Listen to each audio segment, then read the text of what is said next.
Hey Kyle, Hi, Ben. how you doing? I'm okay. How are you?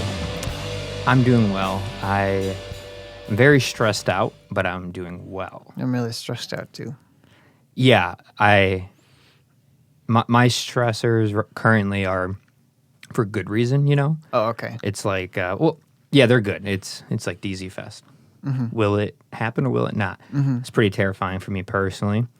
Trying to figure out the Delta variant and like bands and sessions Sure. and recording stuff like that. Just went back to school in person for the first time in a year and a I half. think I saw a picture of that. Are you at ISU? Yeah, at ISU, yeah. Do you drive down there? I do. Oh my 120 miles each way on Tuesdays and Thursdays. My goodness. So it's like around 500 miles a week Yeah. in 2 days, which I don't know. You learn how to. It's very meditative for me. Music, podcast. Lately, a lot more music, just relaxing, and I don't know. There's nothing you can do about it. But some people drive that amount 5 days a week. So I Yeah. always am grateful that's just 2 days a week. Yeah, for sure. Yeah, and you went to U of I, right? I did, yeah. So you're from the south side of Chicago? I am. I'm from Oak Forest. Oh, okay. Not too far from here. No. What were like the major intersection where you like grew up? I grew up at 148th and Central. So it's a little bit west of Cicero, and the exit is 151st. 147th is an exit too off of 57. So it's right. It's what would that be? West of the highway 57 going West down. of the highway, very close to Bachelor's Grove. Like walking distance. Yeah, the and it's funny legendary 'cause- cemetery. Yeah, it's so funny because it is legendary, and it's in a way, and I thought nothing of it, growing up. Yeah. But there's like TV episodes about it on ghost shows and things like that, so that's kind of funny. Yeah. I went there when I was in college with a band that I was in when we were hanging out in Oak Forest. We went there. And Johnny Darge came too. It was a band that I was in with Aaron Schultz of Rat King Records, John Menchaca of Crippled Sound Records, and a bunch of bands in Colorado now. He lives there. A person, Mike Donovan, who was a good friend in college. He's now a doctor, I think, of insect biology, or something like that. And then Johnny Darge from Super Swag Project, and he's Thrash Kitten. Anyway, we went to Bachelor's Grove. There were some like dumb teen kids there. They didn't do anything to us, but they were just like, like freaking out and stuff. Yeah. We heard a bunch of toads, which at first we thought was a goat being killed for a ritualistic slaughter. But it was just toads. And then when we came out, a dick cop pulled us over and asked where we were all from and what we were doing, what we were studying in school and stuff like that. How I hate old when we they were. do that. I know. It's funny. On the way here, I was being trailed by a cop for a long time, and I was so sure that he was going to pull me over for something. It started raining, so I like flipped my lights on real quick, and I was like, "Oh, is my license plate up to date?" There's got to like, oh God, I hope there's nothing wrong, on the back end of my car that I'm not aware of, because I really don't feel like dealing with that right now, and that would set me back even further. So, anyway, it was fun going there. It's a good memory, and he didn't give us a ticket or anything like that, but he was just a jerk off. Yeah, that's like the weird thing with like the southwest suburbs or just being suburbs, like white boys. You like all you ever really get growing up is just being like kind of messed with by police, but like nothing ever really happens. Yeah. And then when you see the way that black boys are treated at the same age, teenagers, you're kind of like, it puts in perspective like, oh, you really know how easy you had of it, because a lot of people who don't have interactions with police officers, I certainly did, because I was always like in a forest or doing something obnoxious or having massive parties or festivals. Yeah. And so I had many encounters, and the worst things they ever did would be like kind of insult you, like, oh, Where are you going to school? What are you studying? No, that's not even a good school. Just dumb stuff like Yes. that. And you're like, oh, all right, because you didn't have any weapons on you. You weren't drunk or anything. I was always sober. So they really never had anything on me. And I think that always made them really upset.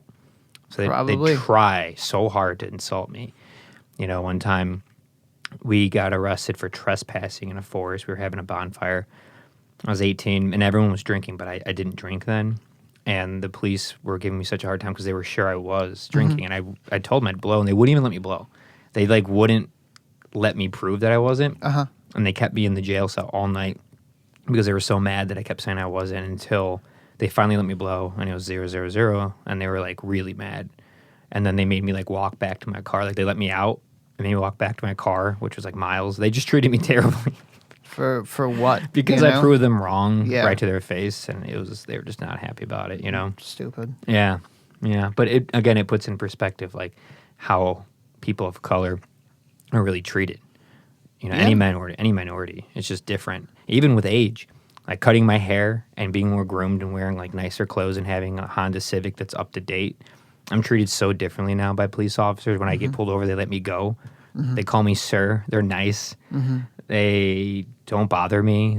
I'm respected by them. It's really frustrating. But when I had long hair and wore thrift store clothes, they were so mean. Yeah. And it's same skin color, just that change. In the same town and area? And yeah, everything? same area, just different. My hair is not as long. It's not as curly. My beard is not as, it's really Bulbous. tame. Yeah. Uh-huh. And Yeah. I could feel the difference in how I'm treated just by those things. Yeah. You know? Yeah. I'm lucky that I don't have many run-ins because it makes me very, very angry afterward. Mm-hmm. Yeah. I don't know. I don't think I want to talk about it much more than that. But Yeah, no, yeah, I get it. yeah. Yeah. I wanted to talk to you about music because Okay. you're one of many people that have been here and performed here, but for some reason, every time I've recorded your music here or a performance, it's been so touching. You have a very, Really? absolutely. I'd Even- say one of my most favorite performers that's ever been here out of thousands at this Really? point is you. Yeah. Really? Yeah. Wow. What was it? Wow. It's how Thank you so much. You're welcome. You're Thank you. welcome. It's how genuine your words are. They like cut so hard. I would hope so. They do. That's why it takes me that's part of the reason it's so hard for me to write songs because I want it to be meaningful and affect with an A the listener. And you in trying to do that, a lot of corny crap comes out. And I'm just like, that sucks, and Yeah. I have to, and it sets me back a really long time. I've been a perfectionist since I was a kid, much to my detriment, really. And I wish that I could do music as like just this fun thing, where it's like some sort of release of energy. And I mean, there were times that I was in, playing drums in a band. I used to play drums in a number of bands in college.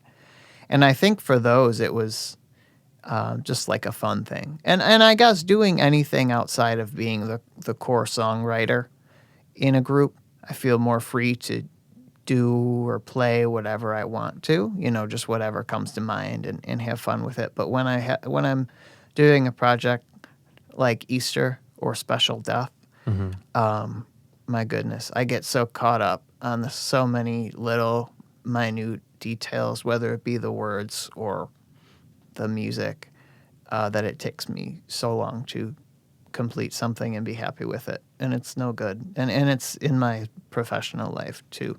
I'm such a perfectionist and I'm so hard on myself, and that has led to serious problems for me mentally, which is where I am right now, just kind of in between things. But I mean, we could maybe talk about that later. But yeah, I don't know. I get caught up on details, and it pains me. Wow. Yeah. And I'm sure, and it's funny because I'm sure there is people that listen to it They're like, this is stupid.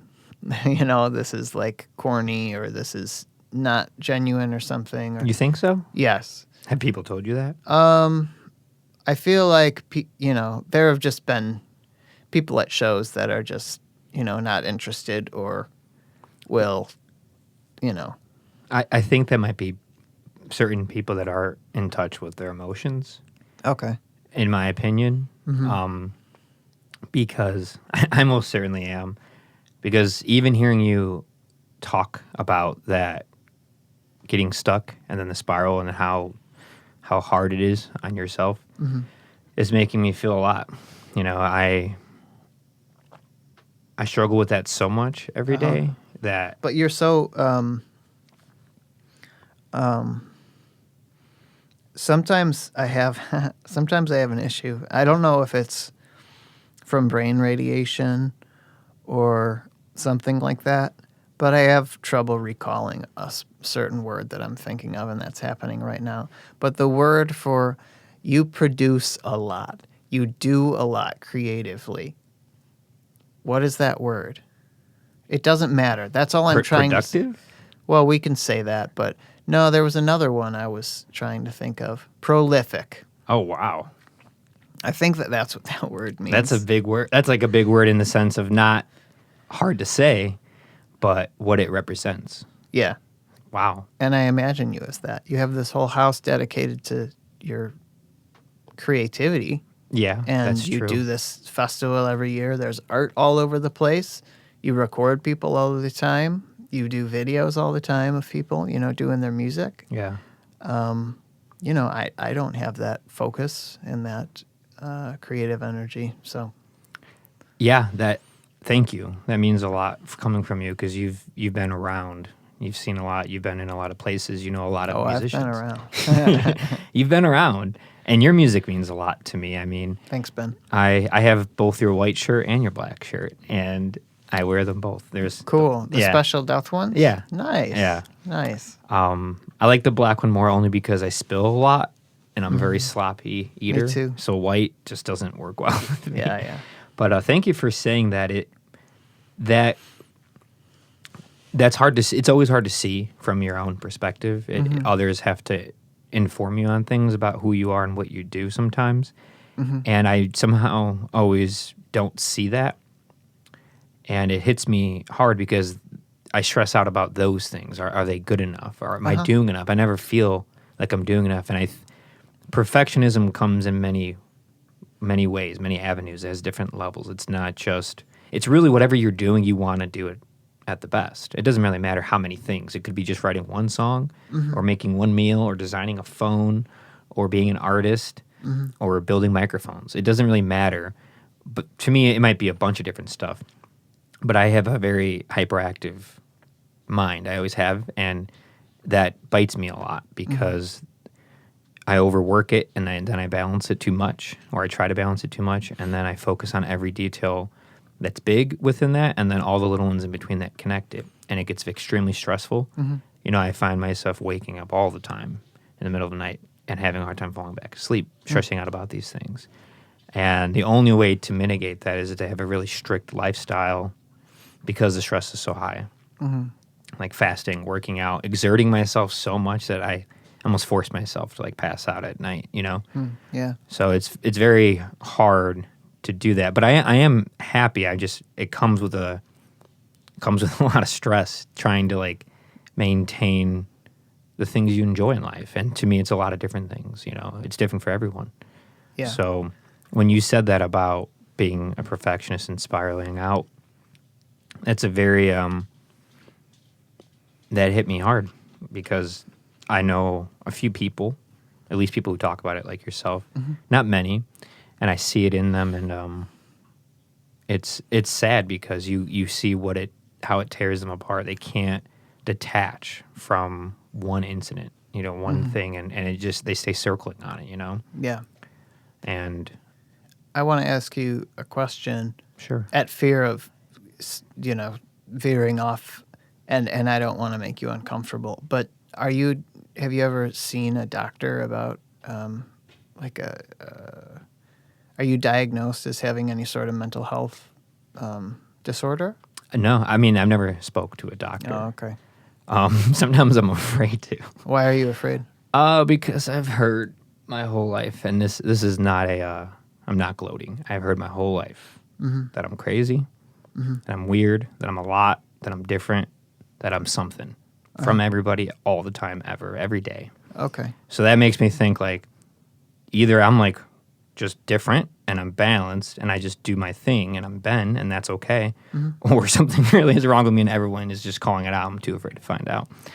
What would be the if you were to go to a doctor, a psychiatrist, or a psychologist, it would probably have to be a psychiatrist to like give you a diagnosis, and I can follow up with this, just with my own experience. But if you were to do that, what would be the downside of that? Nothing actually. That's the funny thing about it is I think I probably should. Where's the for my what's own the safety. fear? My own ego. Okay. You know, like it's not a good thing. You get in your own way of just being like bold and stern and selfish, where you just think you can handle it all. I'm like I can do it. I keep doing it. Granted, I have done a lot of things to help that because I always had it. I had an extreme anxiety and insomnia from like 16 to a year ago. Okay. Like half my life. How old are you? I'm 31. Okay. You? I'm 30. So I think might be 1 year from each other in school. What year did you graduate high school? 2008. Yeah, you're a year ahead of me.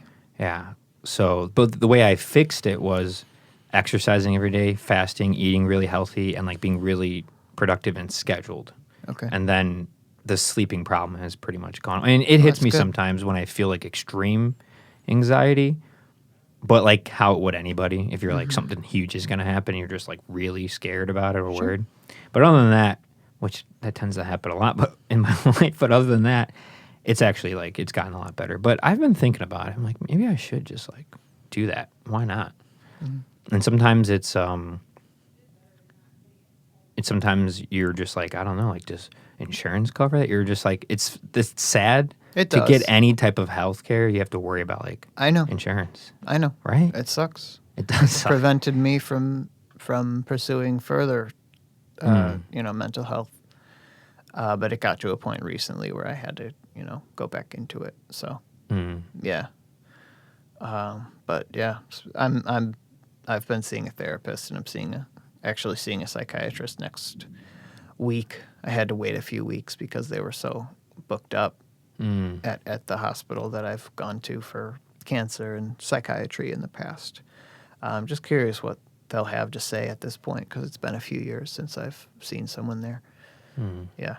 And so you went before to see a doctor? I did, Yeah. because I was suicidally depressed before. And I've come close to feeling that way just recently. So I started therapy and just want to know at this point what someone from the psychiatric perspective has to say. I mean, I'm on, and I need them to do my disability paperwork from work. I'm currently on disability, and I'm not trying to game the system or something like that. Like, I need time off of work because that was a large part of why I got so upset and down. But yeah, we'll see what they say next week when I see them.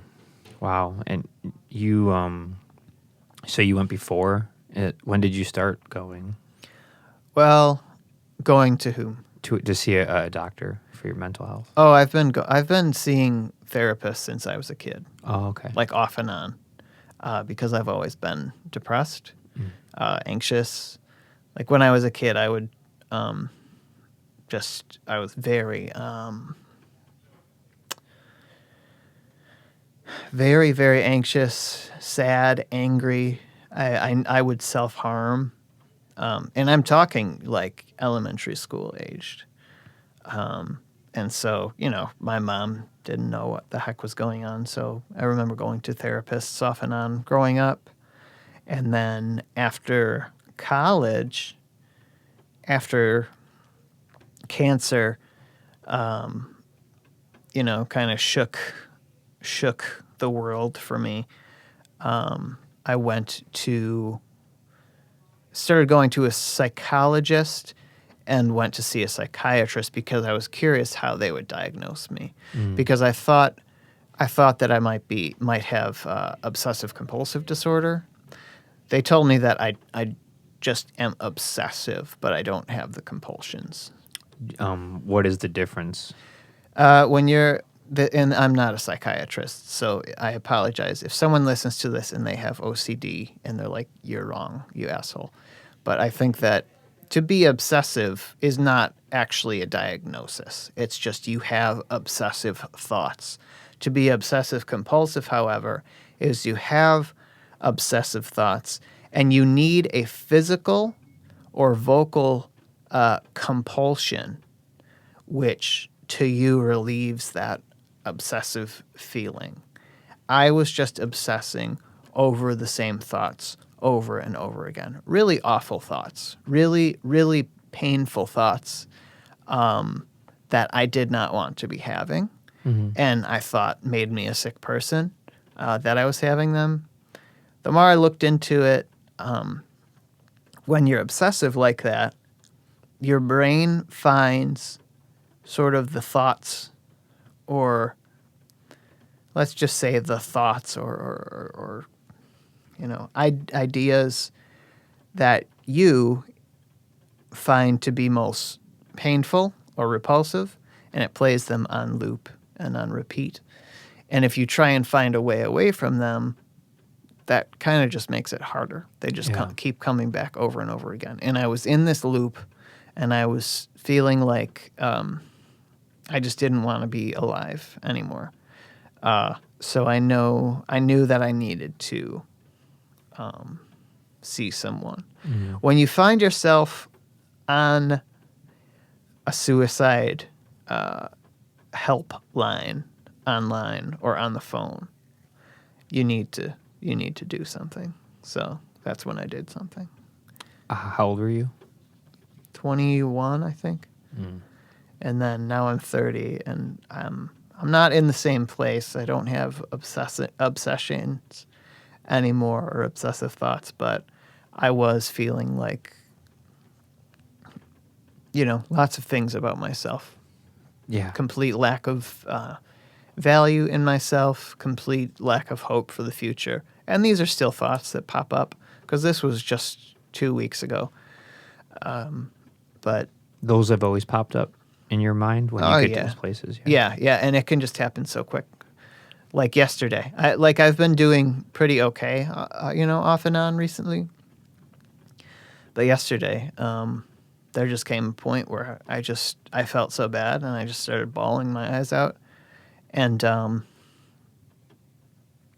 just felt like I just hated myself so much. And it's hard when those thoughts just keep coming, and you can't see the other side of it. So, but I feel good today, though. I'm happy to be here. So. I'm happy you're here. And thank you for your honesty. Because I hope I didn't go overboard there. There's no overboard in my book. Okay. Remember, good. I'm a bit much, so it's okay. Right. You're a little out there. You're a little weird. Apparently. What have you ever been told that by people? What? Just anything branching, a comment putting you outside what people consider normal. Or do you find yourself not putting yourself in those positions where people would have to say that, I mean, probably growing up. Yeah. But I don't remember that happening in my adult life. But I feel like if it did, I think that's a good thing. I don't want to get too negative, but for the most part, I don't really want too much to do with people. What do you mean by that? I just don't really... I like people, and I want to be kind to people and treat them well. But I think that just the way... Yeah, see, I'm getting into an area that maybe I shouldn't be going, because I'll say something that I don't really mean. But, I just think... value the things that most people value or see the world in the way that most people see it as far as what's most important. I don't know what's most important for myself. I have no idea. See, I'm talking into a pit that I can't get out of here. No, But it's okay. I mean, I guess I think that I would, for the entirety of my life, since I was as young as I can remember, I've just preferred, for the most part, just to be alone and interact with fewer people than a greater number of people. I really love my close family. I like to be around them. I really love my close friends. But I could probably count my close friends on my fingers. And outside of that, I don't feel the need to branch out. Beyond that, because people creep me out. they creep you out. Has that always, like, even when you were a kid? Yeah, I think it's just an anxiety thing Oh. for the most part.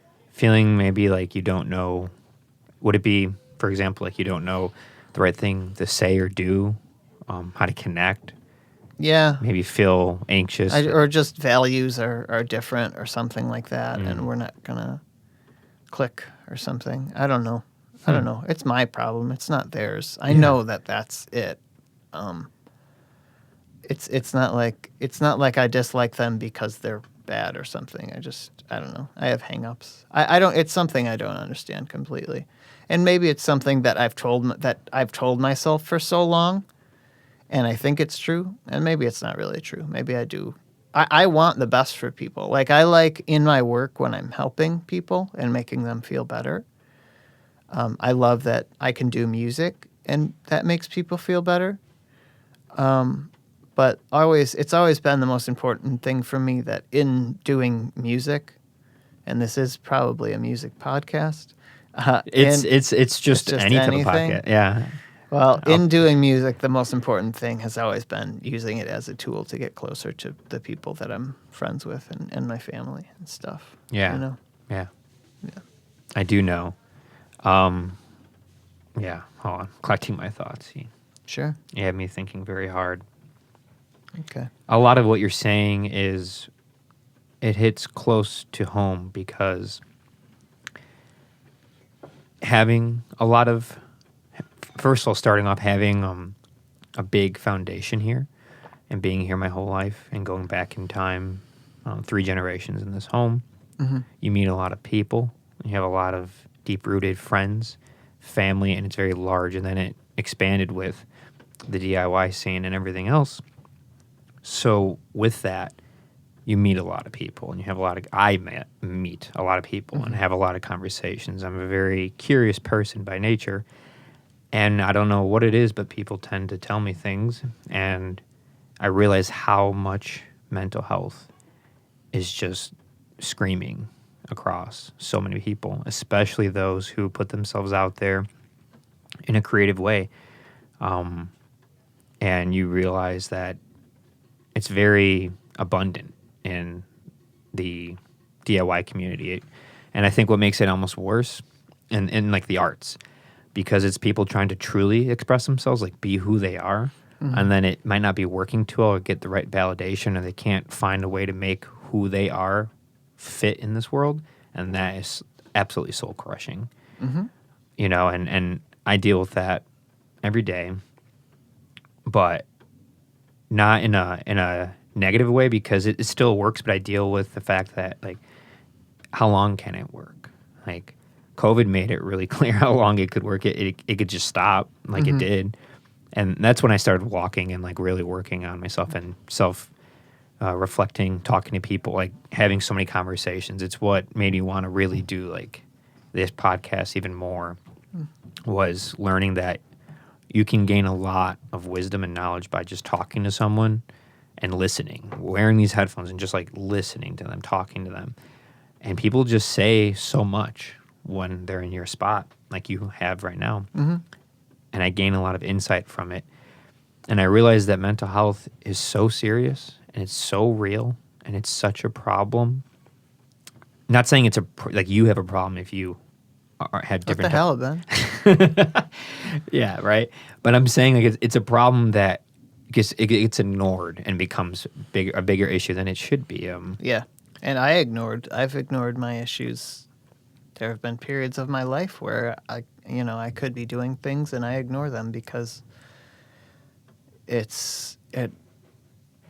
think I have it under control and it costs money to get help. Yes. And that's fucked up and stupid. And Yeah. it's like I have insurance through my employer, Yeah. which I wish that everyone just had insurance. They didn't need to have a specific type of employment to have it. I really wish that everyone had that. But even if you have insurance through your employer, it could fucking suck, and mine sucks. Mm-hmm. So, it's like, God, that, I'd rather just save my money or something when, this might blow over. Mm-hmm. But, it's been going on my whole life. It will probably continue to go on through the rest of my life. And it just flares up from time to time, real bad. And unfortunately right now is one of those times. So, yeah. Is like does it feel, is it so it ebbs and flows? Absolutely. That's a good way to put it. Mm-hmm. Like not necessarily like a manic depressive type No, of thing? because I think that happens more frequently. Mm. I don't want to say never, but I always have a sort of a tendency to get kind of down, but never, not usually as low as I have been recently. So yeah, it's like it's really in a pit right now. But you know what? I had a good day today, and I'm hoping I have a good day tomorrow. And yeah, I'm just trying to. I'm really looking forward to going to therapy this weekend, and honestly looking forward to seeing a psychiatrist next week. Not necessarily to, I'm afraid of changing my medication, but I don't know. Just interested to see what they say. I hope I'm not getting too, I know you said nothing's off limits, but I don't know. These are very personal thoughts, but it's all I've been thinking about lately. So it's just coming right out. No, I think it's fine, and I think it's good that anyone who listens hears the spectrum of human, of mankind, of people, of all of us. I don't have those thoughts. I have different ones. Someone else has another one. Someone else has it worse. Someone else has it better. It is all over the place. People live to 100 and they're happy. People kill themselves at 15. It is all over the place, and we need to be aware of it, and we need to talk about it. We need to talk. There's things for some reason we won't talk about: mental health, sexuality, racism, like drugs, things that should be. We should talk about them a lot more, and so I appreciate your honesty. It's sure. I hope that I hope that it's not just me. Like, this happened, then this happened. I hope that there's some value in it. I don't know. There is. Okay. There is. There always is. Honesty is so valuable. Like conversation and being honest in it is the best way to learn. You can't put a price tag on the education of just talking with people and having camaraderie.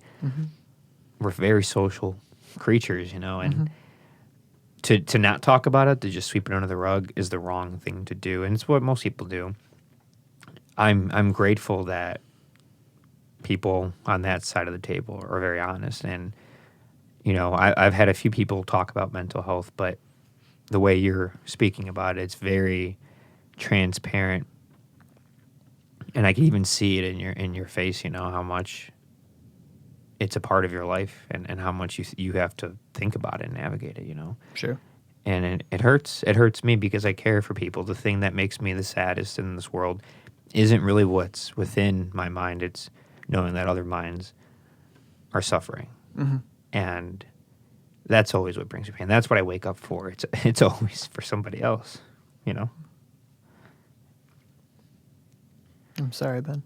No, it's all right. Yeah. We texted before this, and I said we're gonna cry.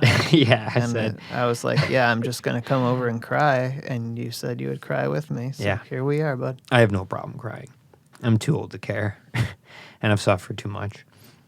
It is most of the time, 99% of the time, it's because of other people in my life that are suffering. It's a family member, it's a friend, it's you, it's my neighbor, it's my partner, it's past people in my life, past friends, people I can't see anymore because of their own mental illness. There's a lot of that. And that's what really brings me pain. It's never myself, you know. Oh, my headphones flew Sorry, off. I was trying to crack my neck and. Okay. You good? Sorry, bud. Yeah. No, yeah, you're good. Yeah, it's I don't know what that is. It's an extreme empathy that kind of resonates within me, and there's an upside to it. I always do feel connected to people, no matter what their status in life or who they are. I don't really care, you know. But yeah, it's hard. It's hard to feel that. It always feels like there's a weight, feeling responsible for everyone around you and for those in your life. But I've been slowly realizing you can't live that way, and it isn't your responsibility. And people, I have a couple friends that are making that more apparent. My partner is she's really great at doing that. She's very wise, and she helps me a lot with putting things in perspective. Probably the most profound person I've ever met. And I'm not being biased. I mean that. So there's people you can meet in life that can give that perspective. And that's why I've always felt it from your songs, from your music, you know. The way you write, you truly paint a picture that I don't know who could not find themselves in that situation and at least relate at any age. I mean, at least, you know, past adolescence of having heartbreak. Like a night with a friend. That one in particular.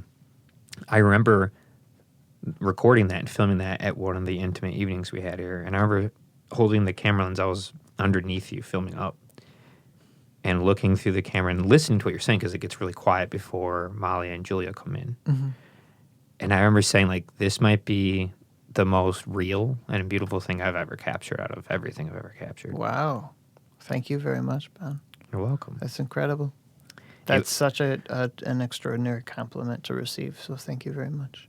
You're welcome. And a lot of my friends, close friends, feel similar. They at least love that, and they mention it. You know, they mention that song. I know my friend Vinny from Neighbors. You know, he loves Special Death a lot too. Awesome. Yeah, he's big fan.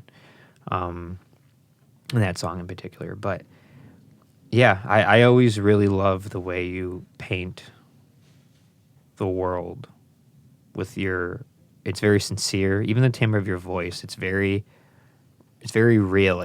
You don't have this like crazy beautiful voice that's going to be on America's Got Talent, and you don't have this like uncomfortable like Conor Oberst's voice from Bright Eyes where it's like you have to really like it, otherwise you're just like, I'm annoyed with this.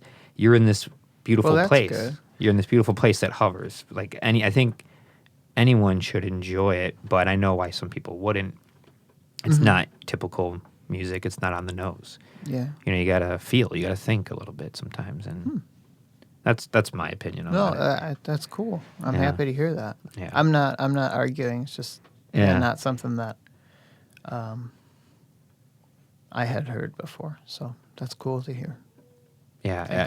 You're welcome. And it's nice to always have you here, and even your solo things you've done versus the full band thing. Either way, it's great. And my favorite thing is one of my favorite things you did was that cover at DZ Fest. Which one? The Dixie Chicks one? Yeah. Oh gosh, I saw that video and I was like, oh, I didn't do a good job. It's nice to hear that someone liked it. I liked it. You know what's funny? What? I think there's like It's so stupid and kind of pathetic that I know this, but I think that there's like a thumbs down on that video or something like that. And it's just so funny. Like, that doesn't hurt my pride or anything like that. It's just really funny to think of someone seeing that and being like, this is like a shitty version of this song. Like, this guy sucks. Like, that's really funny.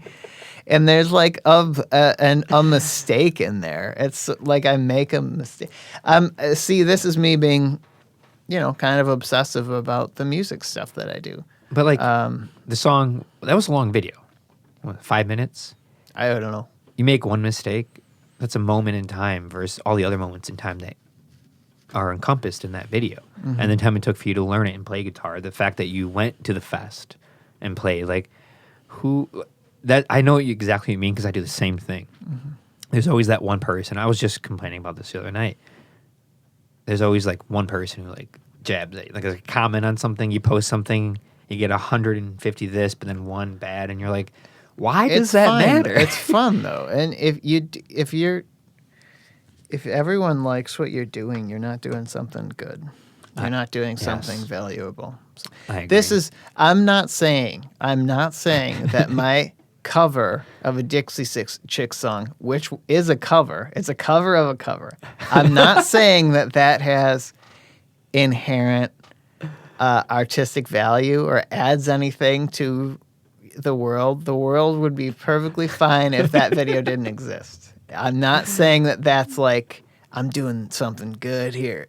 It was just I love that song, so I wanted to play it. But the fact that it has, I love that someone downloaded it. I love that someone didn't like it. It's so funny. Yeah, it's great. I mean, it's also YouTube. The internet is a shithole. Yeah, when there's people who are feeling really bad, they have their own personal problems they're facing, they want to take it out on others. I don't know. I don't know what's going on, but I don't know what's going on either, but it's a wild place. Mm-hmm. I personally never engage in that at all. I learned a long time ago. You just got to stay clear of that. Mm-hmm. Be productive and do what you want to do. And those who like it, that's awesome. I always appreciate that, the things that are good. And then those who don't, it's going to happen. Not everyone has the same thing in common. Not everyone wants the same success for others. I personally love it when people are successful. I love it. When people are, yeah, when you are. When you. you put out your EP, like when friends put out their music, I want to buy their record, their CD, their shirt. I have too many bins filled of band T-shirts and an awesome vinyl collection of like local music. I'm very grateful for, because this means a lot to me. I should have brought something for you. I have all your stuff. It's all good. Oh, even the Easter reissue? I don't have that. Oh, shoot. I could have brought that. Next time. All right, next time. Next time. No, it's okay. I mean, but music does something really special for almost everyone. I've only met one person, maybe two in my life that said they don't really care or listen to music, which it's so weird when people say that. I remember hearing that like back in high school. People saying like, I don't really listen to anything. It's just weird. What do you do then? I don't know. I mean, there's plenty of other things that a person can do, obviously, like enjoy, like they can like sports or something like that, and you're not really listening to music when you're watching a sports game on TV. But yeah, I don't know. It's just a weird thing. It's just been there since I was so young, and driving in the car with my mom or my grandma, the radio was always on. And even in the house, music was always on. My mom, I feel like I remember her playing CDs all the time in her room when I was growing up. So, yeah, I don't know. I just always had music around, but I guess maybe some people don't. But I feel like most people do, though. It's like part of every culture. It's part of every activity. It's at every bowling alley and bar and venue and restaurant, and it's everywhere. It's in everyone's cars. It's devices have been around for the last 100 years, giving it to all of us. Like I don't. When someone doesn't, I think something might not be right with them, and not in a bad way. Like something might not have developed in their head in a certain way, because it is a part of our language. It's the way we speak is So music. what we emphasize, Everything and how we do. our voice raises up and down. Yeah, the pitch, the tone. We have tempo. We have beat. We have melody. Different languages have tone. There's different. I know Chinese, Mandarin, I believe in particular, is a very tonal language, and it's a very natural thing to do. And you just add a little bit of rhythm to it, and you extend that note. It turns into a pitch, like a melody, and has pitch, and before you know it, you have music, and it's very simple, and then it gets really complicated when we build structures to make those sounds, like guitars. But to not have that, it's creepy to me. I'm just like, what? Like, everyone I've ever met, besides, like, I'm serious, like, I think 2 people I've ever heard, like, I don't listen to music. I'm just like, what? Nothing? Like, not even a little bit? Just, like, not in the background? Yeah. I know you don't have to be, like, an obsessive lover of it. Sure, As I am, I know I could admit. But if you aren't able to name at least one artist or group that you like, that's kind of odd. it's crazy. I can go on forever. Yeah, it's so amazing, and the beautiful thing about it, there's eons of music. Like, it goes forever. It never ends. There is so many styles, genres, so much history, cross styles and genres, and different instruments and different languages and different combinations. The combinations of what you can do with music are literally endless. And that's what makes music. You can just... Nothing is really... there are so many... Well, I'm basically repeating what you're saying. But yes, the possibilities are endless. And you can rework a simple idea in a million different ways, more than a million. And so you can it just goes on and on forever. And it's great. It is great. It is really great. Beautiful form of expression. And it's a beautiful form of relief. Some of the most important moments in my life have been around music. Yeah.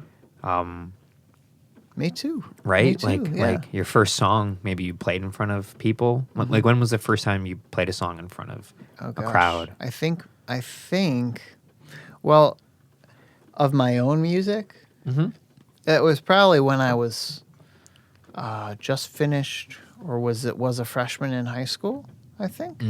I was in my first band, and we played just like some little shows and stuff, but it was really cool. It was really exciting for all of us.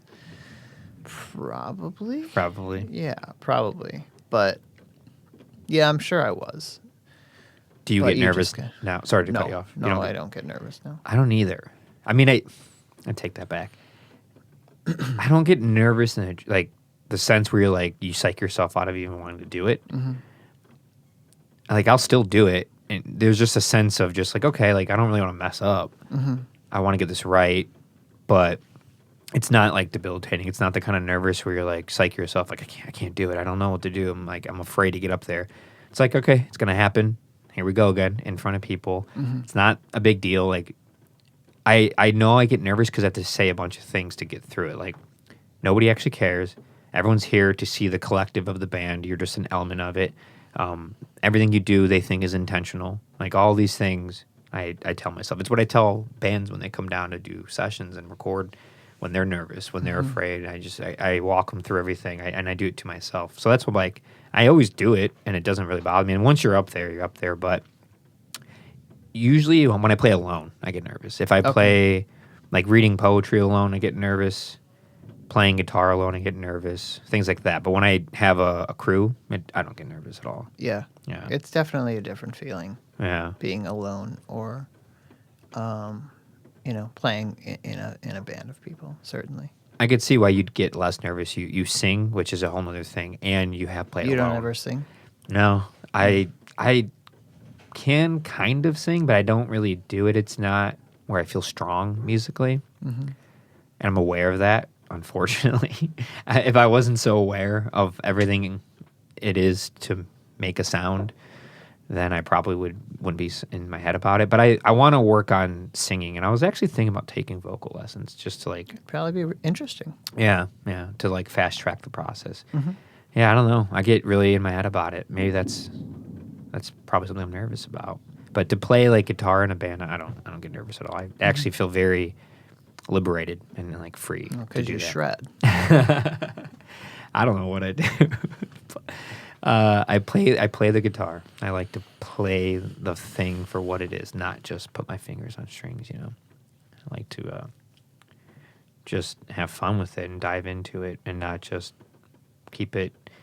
I like to do simple things too, you know, but I also like to make obscure sounds. I think it's fun. I think it's fun where we can go with sounds and how they make you feel. You know, it's very therapeutic. Yeah. Yeah. When did you start Easter? Was that your like first real band to you? No, I would say my first real band was. I mean, what do you mean by real band? One that you like played shows a lot and you had like merch and like fans would come. People would come to like see. It wasn't just like, oh, we're playing the local like high school battle of the bands. So like, Okay. Of course people are going to be there. Yeah. I mean, I had one band before that people liked, but it wasn't, you know. That was when I was a senior in high school. We were called Well Red Devils, and it was me, my friend Drew Erickson, who's in, you know, a lot of bands with me, and he has his own music. And then another friend named Pat Lane, who doesn't really do any music stuff. But that didn't last long, and it was mostly like recording some stuff. We played very few sets, and they were really spotty. Aren't they it was always, like though? one. It's like, okay, we just did a great show, and then the next time we would do it, it would blow. Mostly due to me, I think, but yeah, I guess then Easter was my first quote unquote real band where, you know, it's an ongoing thing, and To this day? no. Oh. I just mean like it's not just like you do it for a few months and then it's gone. You know, it's like I kept that going for a few years, and you know, had physical copies of recordings and updated stuff online, and people were asking me to play shows, and you know, all that stuff with a little rock and roll band. Yeah. Yeah, that probably would have been the first quote unquote real band. And that was college. Yeah, that started my sophomore year of college. So I was 19 when it started, and then it lasted through the end of college. I mean, there were periods where it kind of didn't exist because I got brain cancer, you know, and you're not feeling. I mean, I still did play some shows when I was getting chemo, and When were you diagnosed with brain cancer? I think it was the very beginning of 2013. I was on tour with Easter and with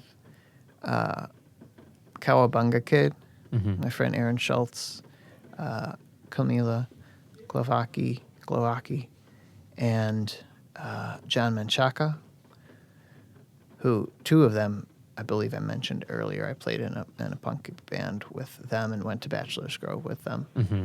But they were playing in their band. They were touring, and they were playing as the backup band to Easter. And we went down south to Florida and started coming back. I was sick the entire time.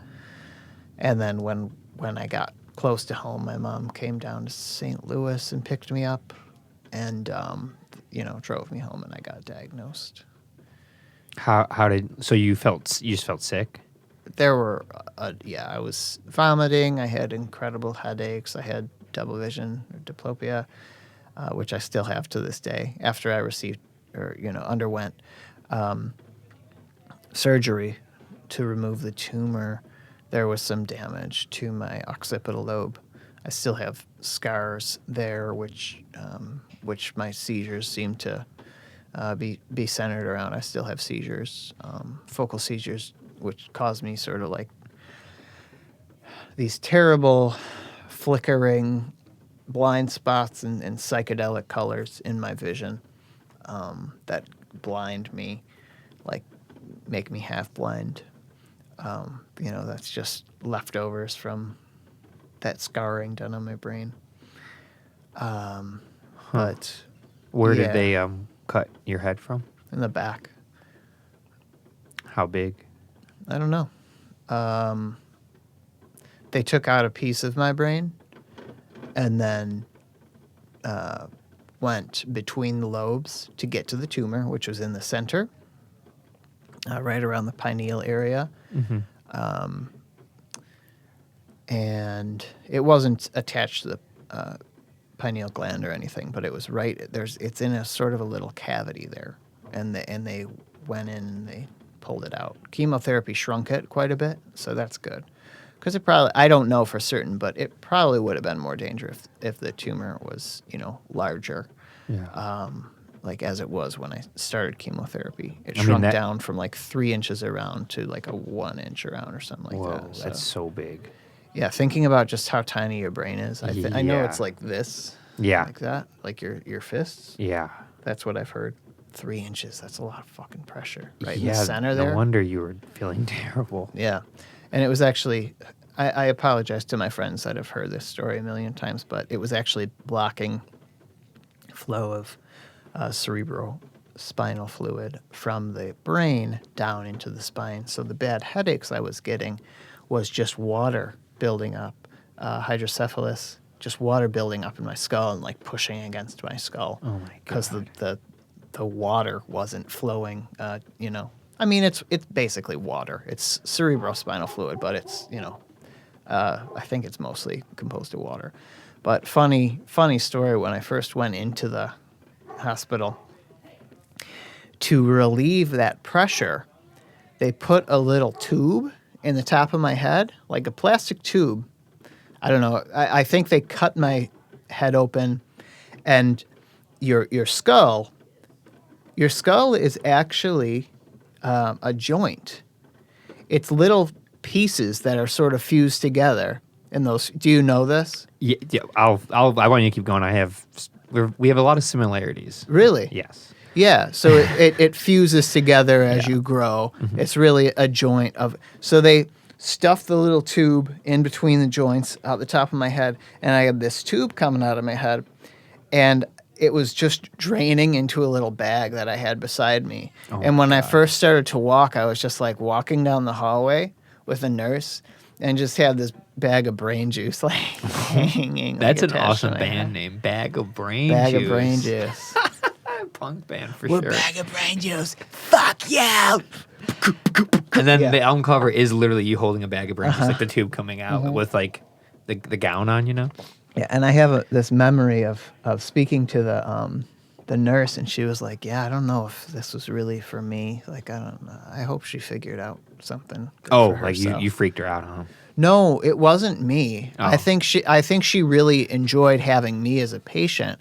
I think it was just the overall like healthcare fucked up system and caring for people that are maybe not grateful, but it's a really tough world to work in and expose yourself to every day. Absolutely. Especially when you're in the intensive care unit. Oh my God. It's got to be rough. I have a lot of respect for people in the healthcare system. Me too. I'm like how you're here today because of it. Mm-hmm. Because it is like you wouldn't have lived if that surgery didn't happen. Yeah. Like there's no way. I mean, you could. I won't. Never mind. You think you would with a 3-inch No.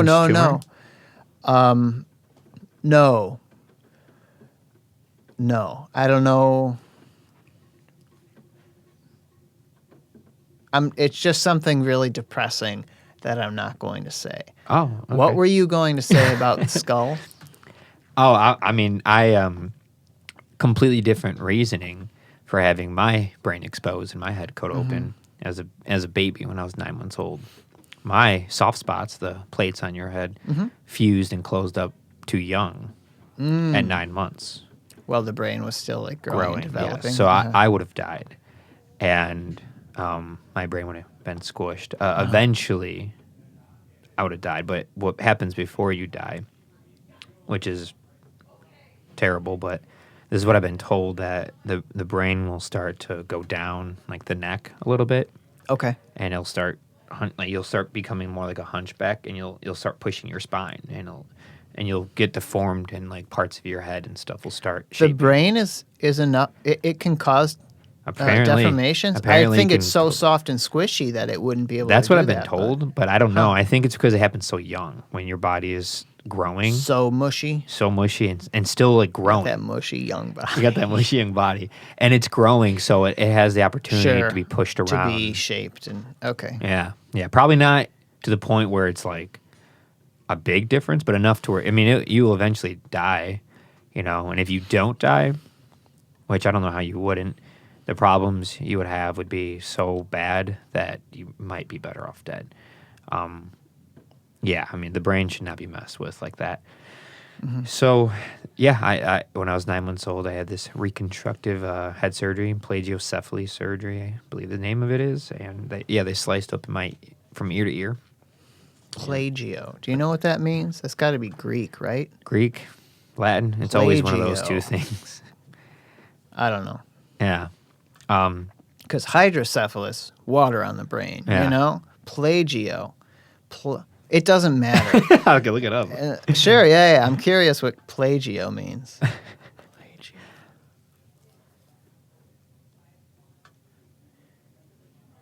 What a word to spell. Ladies and gentlemen, thank you for your Plagiocephaly. patience. Okay. Plagiocephaly develops when a baby spends too much time lying on his or her back. It doesn't cause brain damage. Okay, this is different then. I think this is part of it. I think I had like something with a B. Oh, here it is. Yeah, brachiocephaly, brachiocephaly. God, that's a big word. You know what? I kind of blocked it out because it was very annoying to deal with. Kind of how you were gonna say like it's depressing. I'm not gonna say it. Yeah. It's kind of where I get with it because it was very frustrating as a kid. Yeah. It also messed with my eyes.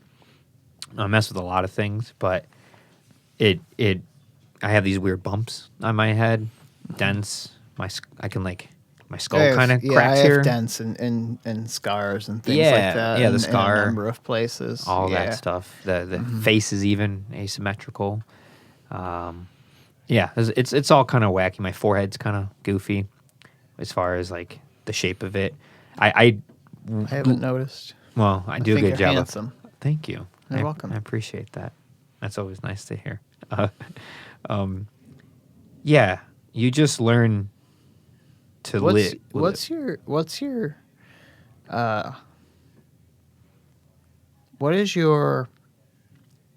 I don't know how to say it.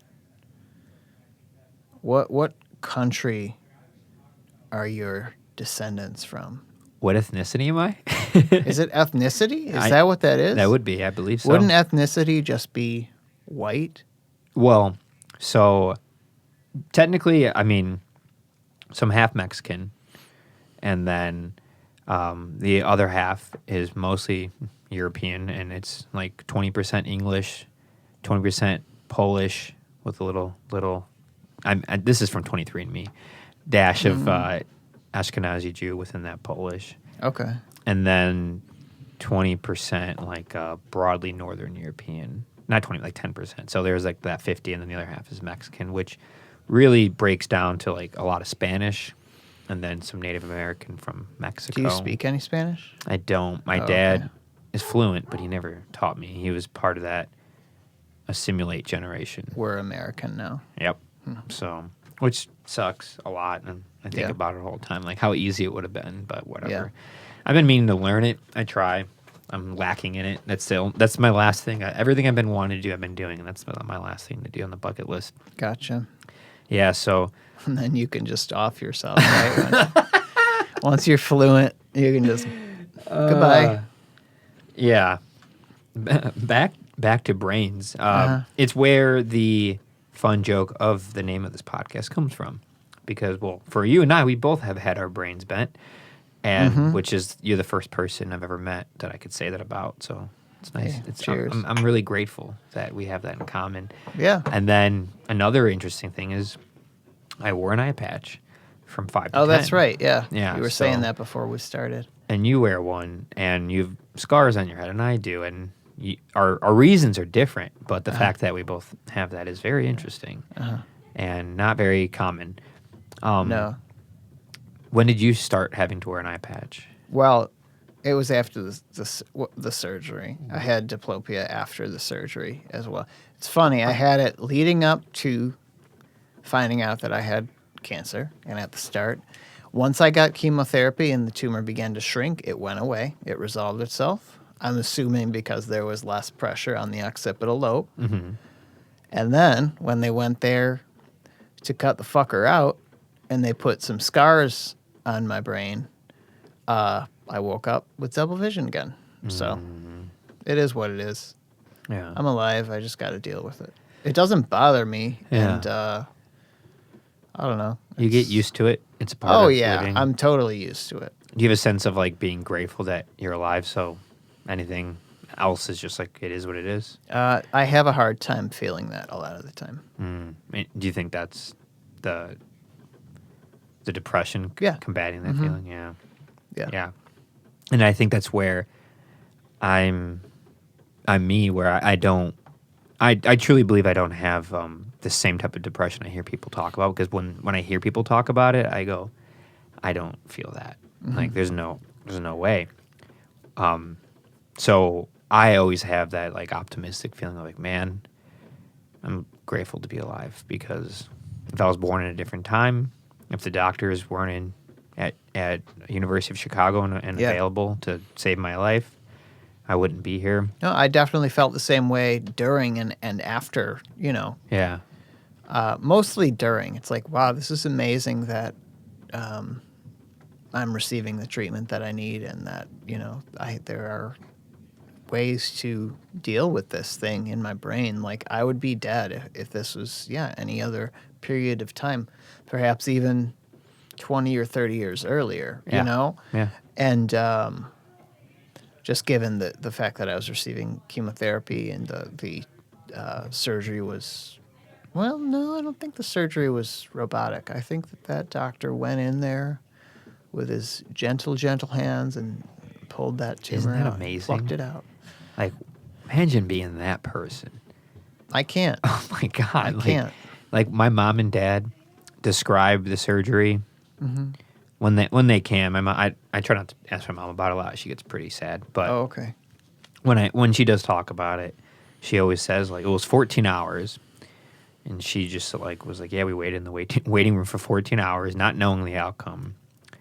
You know, the type of paperwork they make you sign for your 9-month-old baby. It's not fun. And when the doctor came out, I believe his name is John Polly, came out, he was just covered like in blood and sweat, just like he didn't stop at all. I don't know how he went to the bathroom, how he ate, but that man Diaper. went. Yeah, I don't know what he did, but he went on and he held a 9-month-old baby's head and brain and just worked It's wild. medical magic on it. And he's still active to this day in Michigan. That's great. Yeah. He was pretty young, I think, when he did it, like in his early 30s. But he was in Chicago at the time. Yeah, It yeah. was UFC. I think, actually, I don't think it was UFC. I think it was UIC, the hospital at UIC. Okay. That's where I started off and had a terrible experience. Really? Yeah. I eventually ended up going to Lurie Children's because I was still a quote unquote child at the time. I was like, you could be up to 21, and I was 21. Oh, wow. And they took me, and I'm really grateful. that they 21-year-old did, 'cause child. It was a really great experience. What a wonderful staff they have there. My goodness. Really? It was like night and day compared to UIC. Yeah, University of Illinois. Oh, that was a shithole. And that was in 2011? No. That was 2013. 13. Okay. Mm-hmm. So 2013. See, I was there in 1990, so Yeah. it's just different, you know. Yeah, and of course. Yeah. I mean, it's Yeah. 20 years difference. So. What was that like? Because I don't have memory of this. Like, I have a lot of photos. I have video before and after, Mm-hmm. and I have stories. Like these stories from family members and my parents. I've been hearing them my whole life, and I lived with the repercussions of it. So it's a weird feeling to like have a scar, have dents, have a patch, wear glasses, have these medical issues, go to the special unit in the hospital the first 10 years of your life to have crazy tests done on you because you're like this guinea pig. But you never know why. Like the source never was there for you. So Right. having that at 21, I can't imagine. Like, you have to like, I don't want to sound dark, but you have to face death at a very young age. It's very rare someone gets cancer at 21. Like, very rare. Like, I can't imagine what that could be like. And you mentioned earlier that one of your earlier bouts of feeling this way was when you were 21. Yeah, it was after I got through with everything, which is you would think I would be like, oh, I'm so happy to be alive, that everything is wonderful. But it was actually really terrible. What do you think the surgery and that experience was part of that? Or do you think it was just already there anyway and that was just another thing to deal with? I mean, what was already there? The depression? Yeah. I mean, it's always inside of me, Yeah. just kind of waiting to come out, at certain times. I think it's hard to say exactly what it was. I don't think it was the surgery or anything, because through cancer, through that entire period of time when I was going to the hospital and receiving chemotherapy and, I was really positive and hopeful and so happy to, be alive and I have my remember friends that. and family. I actually remember that you came to DZ Fest 2013 and you had like a bandana on your head. Bandana? You had something covering your head. Oh, okay. But I think you took it off when you were either in the crowd or playing. I remember seeing like your bald head. Bald baby ass Yeah. head. Uh-huh. You were in the crowd. There's actually a video of it. I think you took it off. I think you showed up with it or something. I don't even remember. And you took it off because I remember seeing a little bit of both. But I remember that and wondering, because I remember Easter before that, And yeah, I was just like, I didn't know, but I was assuming something with cancer. That's usually what happens, Yeah. Yeah. Mm-hmm. It's funny. The first time I received chemotherapy, nothing happened. I was like, oh, maybe I'll keep my hair, because they told me sometimes people keep their hair, but then after the second one, everything just fell out. It started with my beard. I was able to just I remember sitting in my room playing Nintendo and just like reaching and could pull out, bits of my beard, and I was like, holy shit. Oh my God. And it's funny, the things that came out first were, hairs that you get from puberty. Mm-hmm. Facial hair and pubic hair. And, like armpit hair or whatever, And then from there, it was the hair in my head. But it wasn't long before, after that initial, I am losing hair, that I just had it all chopped off. It's Okay. like this, what a fucking mess, And then it just, never came back.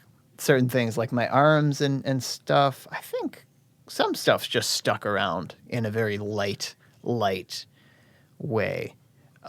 Which I think like some of my arm hair stuck around, or leg hair or something, like far down, like on my shins maybe. Yeah. But yeah, I've become a very hairy person, which is funny because it's like you go through like middle school and high school, and some dudes are like full grown men. That was me. Yeah, I can imagine that. I can see it, just in was, the way that your hair and your beard grows, that it was very thick then. Oh yeah, it was. Yeah. But yeah, I wasn't able to grow a full beard until after college, which is odd that That's you're pretty rare. still developing Yeah. at that point, or some people are still developing at that point, or going through puberty. I don't know, but It seems like most guys are between like 18 and 22 with like noticing, like, oh, I can like grow a beard now. Maybe Okay. it gets a little bit more full in your 20s. Like mine started at this peak of like how thick it can get, I think was around like 23 or 24. Okay. When it was like super thick. But it was always thick, but I've noticed like, oh, there is nothing showing. Like no Yeah. dry spots. It's just it's Yeah, thick, and you if know? if I hadn't buzzed off a few days ago, I would pretty much. Did I have a beard? I don't know, but I can grow a beard like that now. Yeah. But it took forever. Yeah. And I always thought it would be so cool to have a beard. I would love to, have that look. Mm-hmm. But it just didn't happen until way later than I Yeah. cared about my than my appearance or about my appearance. Excuse me. Yeah.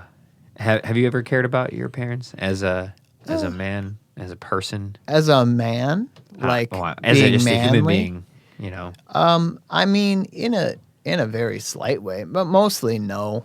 I don't really care like how I dress. Usually, when I dress nicer, it's just to please, the people around me, like my Yeah. partner or something. And it's not a bad thing. Like it feels nice to dress nice every now and then. Yeah. But for the most part, no.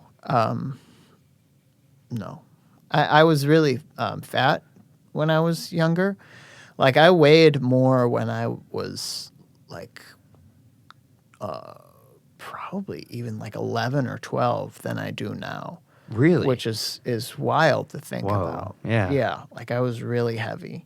And I believe I was self-conscious about it at that time. Yeah. But after I grew out of that, I think I stopped caring so much. Mm-hmm. Yeah. Yeah. How about you? Kind of. Not with clothes. Definitely not with clothes. In fact, I feel very comfortable wearing whatever I want, and I really enjoy everything. I enjoy all colors. I enjoy all patterns. I find that they're beautiful, and I feel very comfortable with that. But You like all patterns? I enjoy. What if everything. your shirt looked like it had poo on it? I'd and it was I'd like wear on a the badge back. of honor. I'd be like, "This is what I'm wearing." All right. Yeah. Fine. I don't know about that, but I don't know why I'd find myself in that situation. I want to make you that shirt. I like I'm gonna say, vibrant "Wear it, colors. dog." I like being. Part of me always thought that only recently I realized this, and again, I didn't talk about this or realize it until I had this conversation or went to these places with my partner, because she brings these things out of me, things that I never thought about really. And it was a couple months ago, but I thought, I always have a beard. I always wear glasses. I always had long curly hair. And wore really what people would call loud clothes, Mm-hmm. And I'm like, I think I did that because I was always ashamed of how I looked. So that stuff can just mask me. I never felt attractive, ever. I told you earlier you're a handsome person. Thank you. Yeah. But that word, funny enough, is like, it does something to me. I guess people would say it triggers me, because that's the only word I've ever heard to describe looks to me from my mom or grandmother or aunt or girl. It's always been handsome. It's never been hot or sexy. The stuff that like... I've never heard those words. I don't Right. think. So Just handsome. never hearing that, you're just kind of like, well... Cute. I get cute. Cute, yeah, sometimes. It's mostly just handsome. It's rare you get the more aggressive words that make you feel like, ooh, look at me. I guess I'm hot and sexy or beautiful or something. You just to never hear that ever your whole life. You're just kind of like, well, I guess I'm just, the most I can be is this traditional, like, handsome, like just kind of a cleaner look, I think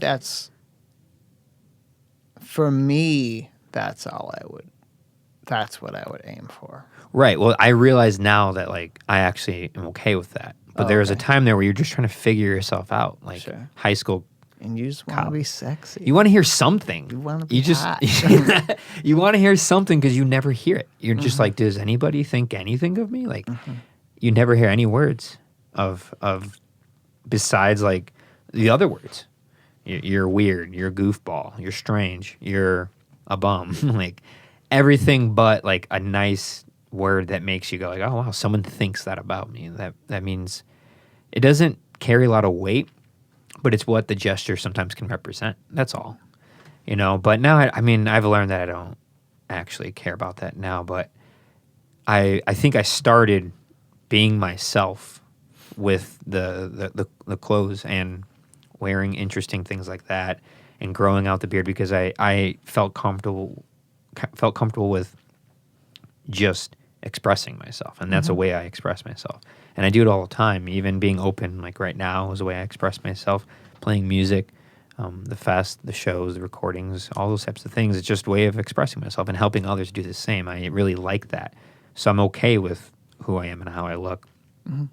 But, it goes far when you're a little kid and, you have bifocals, glasses that strap on your head, an eye patch, and your mom would cut your hair really short so you have like a scar, and people call you Quasimodo, and people kids make are fun of you. fucking mean, so Yeah. they have no sense of empathy or No. anything like that. And Picked they're on just a lot. grasping onto any sort of, if I can get real, like liberal arts, they're grasping onto any sort of cultural capital. I don't know if that really applies to this situation right now. The way you said it, just I don't think it fucking applies to her right now. But I'm just talking about shit in the way you look. You have no other value. You're just a stupid ass kid. So you need to.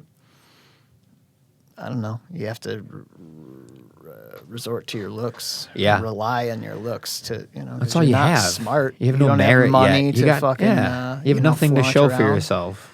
Yeah. It's hard. That was a hard thing. Picked on a lot. And I was like a late bloomer and stuff. I peed the bed till I was like 7. That was fun.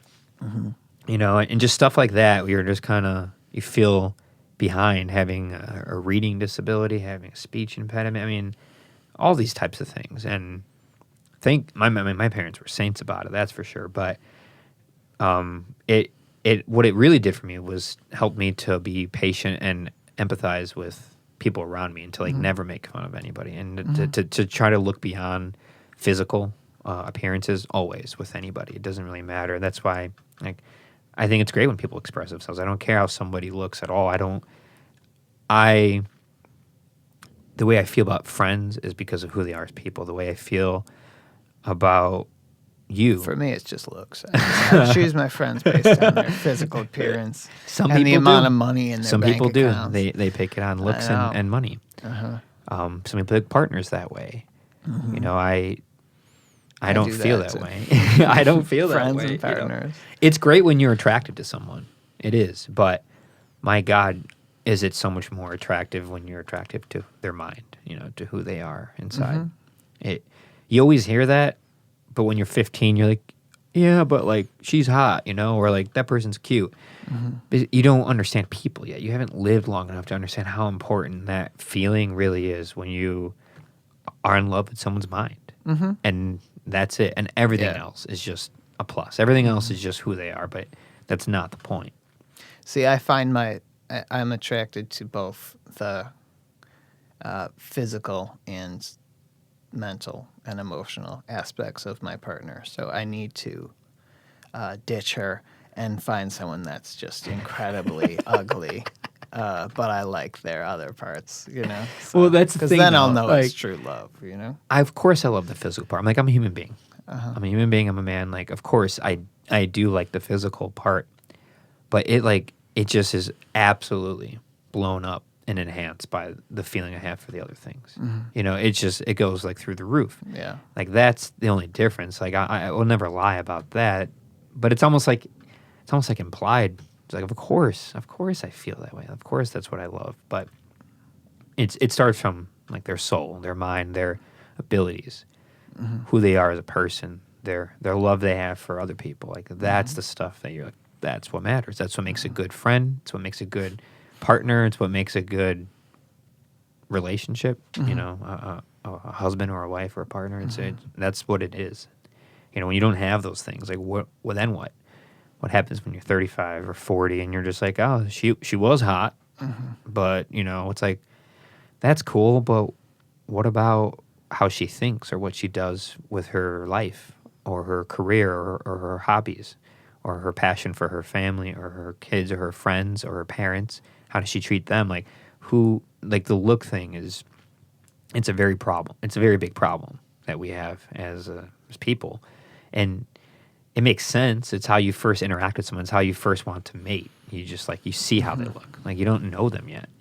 So it makes sense, but it's a bad idea to just keep chasing what feels innate as a species and to use our mind that we have conjured up to be so advanced to hold on to that feeling and then learn how to override it and keep it as a fundamental part of how you interact with people, but don't make it the thing that actually is the foundation of what you have with them. It just is a problem, And that's how I feel about it. Right on. Right on. Speak it. Preach. Yeah, I can't tell if I'm ranting or not. What do you think? Whether or not you're ranting? Yeah. I just realized I've been silent for a long time, but I'm not upset by it. Yeah. It's okay. Well, I mean, that's what makes a good conversation is just listening. Uh-huh. Especially when it's one of my skills. Yeah, I could tell.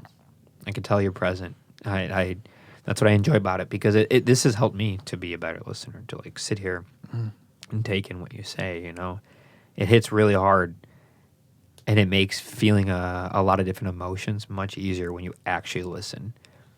Instead of just sitting there and you're looking at your watch, looking at your phone, looking for your time. You want to interject to feel smarter or say something more witty. Mm-hmm. There's nothing worse than someone trying to just outwit you all the time instead of just listening. And if you say something that there's empirical information that isn't right, the other person can just politely inform you. Actually, it'd be this, and that, instead of just trying to jab you in a one-up thing. It's what makes the internet so problematic is that jabbing, trying to. I have that problem sometimes, though. Yeah. Yeah, probably around people that I'm more comfortable with or am around all the time. And I'm really ashamed of that. Really? Can you elaborate on that? No, I don't have any examples. I just if I find myself oh, actually, this, or trying to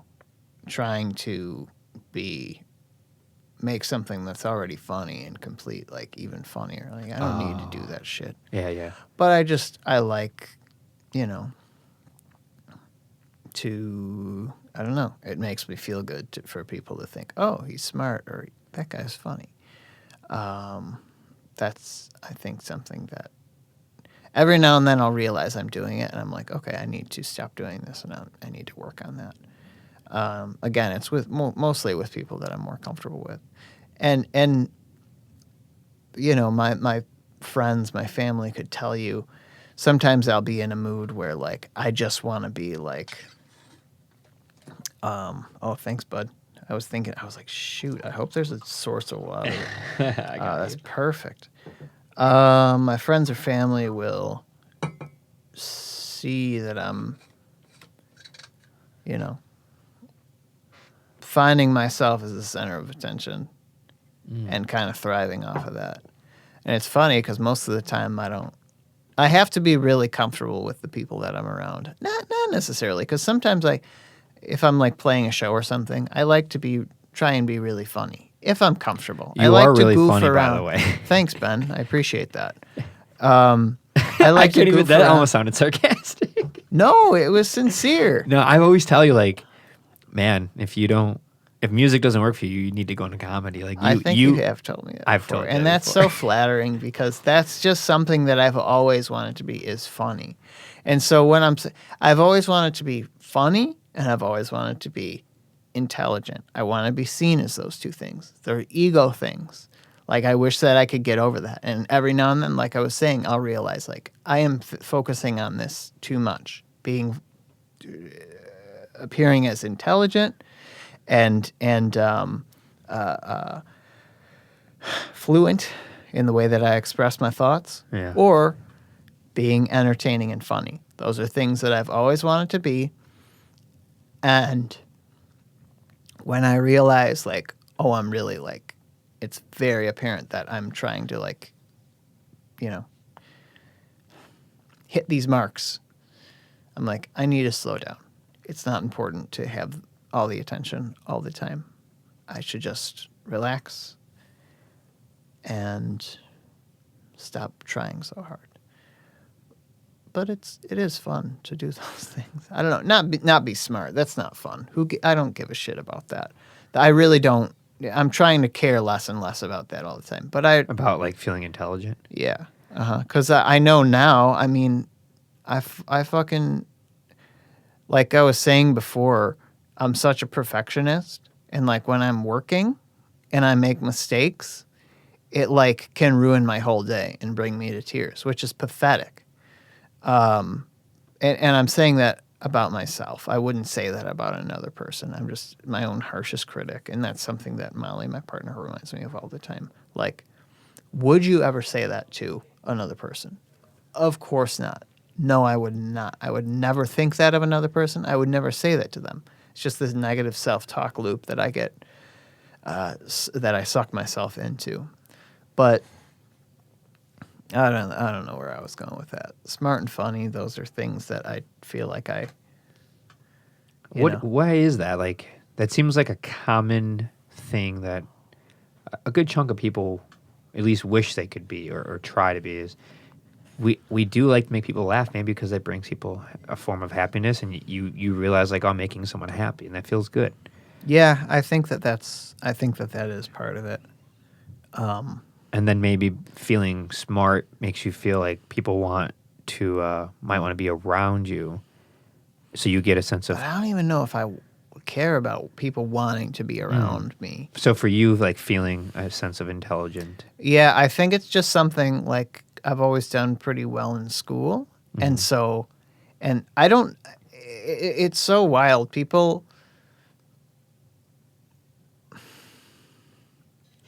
have asked me like, or looked for like what was missing in my growing up. What support or whatever did I not have that makes me feel so bad about myself and hate myself so much? I don't know. My family loved me. I don't think that there's anything that I like blocked out, and maybe it was the absence of a parent, because I grew up without a dad. Oh, really? I lived with my mom and my grandparents, so in a way that my grandpa was a father figure, absolutely, and I view him now as my dad. It took a long time for me to feel that way, because he wasn't a hands-on person. He's a boomer, he was born, he's like 81. That's now. beyond boomer. Is it really? Yeah, that's 1940? Yeah, that's boomer is like 48 or 50. Okay. The hell is he then? Greatest generation or the silent fuck that. generation? If you're the silent generation, that's one of the funniest things ever. Like, you have no say. You better be silent. Like, Yeah, I that's guess how. so. I don't know if that's what they mean. I by mean, it, but it's just I don't kinda know. funny. I mean, he didn't involve himself in those things. So, and I remember going to a therapist as a kid, and they asked me this is so wild that I have this memory, but they asked me what 3 things I would want. If I could have 3 things in the world, what would I want? And I think I said $1 million, a pet monkey, and a dad. Oh, Yeah. yeah. So, which I don't feel that way now as an adult, but No, you don't want a maybe pet that monkey had. anymore? Christ, no. They should be fucking free in the jungle. Ladies and gentlemen, this man. Anyway, $1 million would be kind of nice. That would ease a little bit of stress. Sure. Yeah, I would just throw that in some sort of. Anyway. Anyway, I think that maybe deep down, I'm kind of having a breakthrough here, because I've talked about it with therapists and psychologists and things like, what do you like? Is that something that affected you? And I'm like, no, I really don't care. And now I don't. But I wonder if just that feeling that I had as a kid of like not being wanted is somehow has somehow manifested as this now. This just jumping to self-hatred really quickly, never feeling like I'm doing enough. I don't know. That's something to bring up in therapy. I'm seriously this is not good podcast material. This is just What do you like, mean? It's not fun. This podcast isn't supposed to be fun.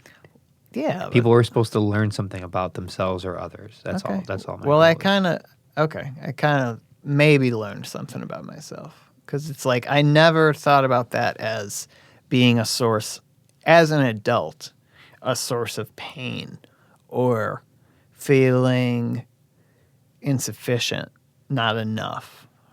Because I don't think about it anymore. I don't think about I want a dad or something like that. But maybe just the fact that that was a feeling, such a deep feeling as a kid, maybe that just morphed or set the seeds for bad feelings about myself that have sort of morphed over time. You just thought of that feeling right now, like that could be part of it. Yeah. Whoa. I would say that Dr. Ben, ladies and gentlemen. Dr. Ben over here. Side D. I would say, without any professional experience at all, but just life experience, that it definitely has to be some type of a factor, because that is a really heavy blow to a child. Mm-hmm. I don't know how it couldn't be a factor, but I don't know. I can never say or know ever for sure if that's the sole purpose or the sole reason you feel the way you do, but it has to contribute. I mean, Yeah, but it's just like I feel like outside of that, my childhood was fulfilling. I felt really Yeah. supported by my mom and my grandma. what about like genetics and any type of depression? Yeah, Oh, well, that's a factor too. of course. So it could be that, and then But just why so hard on myself? I don't know. why it could be that the chemistry in your body developed the way it did, and it's not your fault.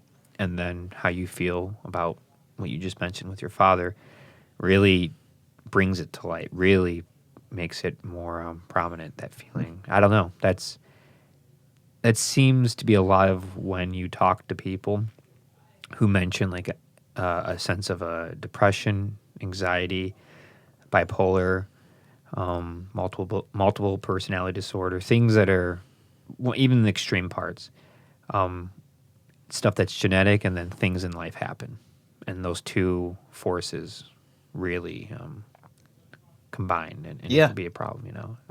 Or it can manifest into a problem. I don't know. I'm not a doctor. I don't specialize in this stuff at all. I just listen to a lot of people talk about it all the time, and I try to make sense of it myself and ask questions to those who do experience it, like I am right now, and it helps. But that's pretty profound that you kind of just realized, or at least thought I don't know of if that, I was in denial about it, because the therapists, the doctors would. I remember I was seeing somebody that was like so insistent that that was like a problem or a source of pain. I was like, no, like, yeah, it affected me when I was a kid, but I'm over it now, which is true. Like, I don't think about, I don't now wish like, oh, I wish that I knew my father. Like, I don't think about it now. I'm just saying maybe it planted seeds at that time that have developed into other feelings of insecurity about myself or my worth, a sense of abandonment. Maybe No, not that. no, I think insecurity about myself, Insecure about yourself. my self-worth, my value. Okay. Interesting. Because I mean, at this point in my life, I don't know if it's a psychological thing or a philosophical thing. I think at this point it's more a philosophical thing, but it unfortunately lends itself to an internal psychological thing, is just not feeling an inherent value in in myself or in any life in particular, because it's and this is inherent value, right? This is outside of how any of us as people with emotions and feelings that are valid perceive that thing to be valued, right? Because that's important. Let me step back. Everything is impermanent, and it's going to eventually go away. So I don't know how much you can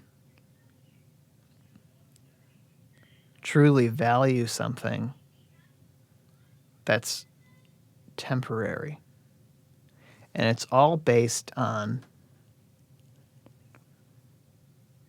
the way we're set up psychologically. I'm trailing off into this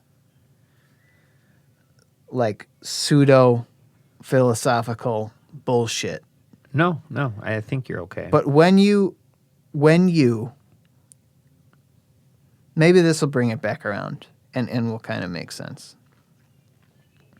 When you have brain cancer at 21 years old,